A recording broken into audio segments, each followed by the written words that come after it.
come avevo già detto in premessa, la necessità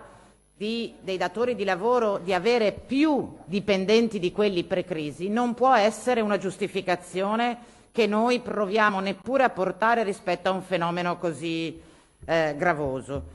Il fatto è che noi stiamo assistendo a un cambiamento del paradigma, che è stato del paradigma economico, produttivo, sociale, che è stato travolto dalla pandemia e che oggi si sta riassestando. Chi governa dovrebbe avere la responsabilità di governare il cambiamento in atto ed evitare che il costo di questo cambiamento ricada sulle spalle di chi è più fragile e di chi ha meno tutele.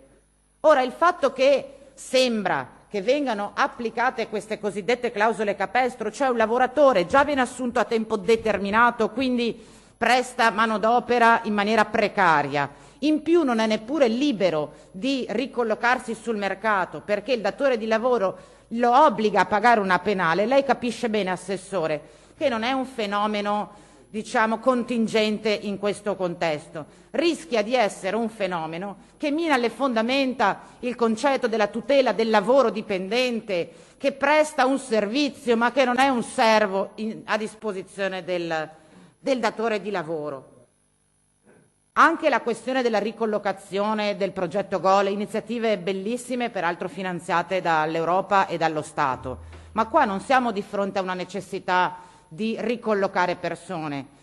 anzi siamo di fronte a un eccesso di offerta di lavoro. Qui il punto è mettersi a disposizione della difesa e della tutela dei diritti delle lavoratrici e dei lavoratori di un comparto, quello del turismo e della ristorazione, che negli ultimi 2 anni ha già visto scaricare proprio su quei lavoratori il costo pesantissimo della pandemia, la maggior parte dei quali peraltro sono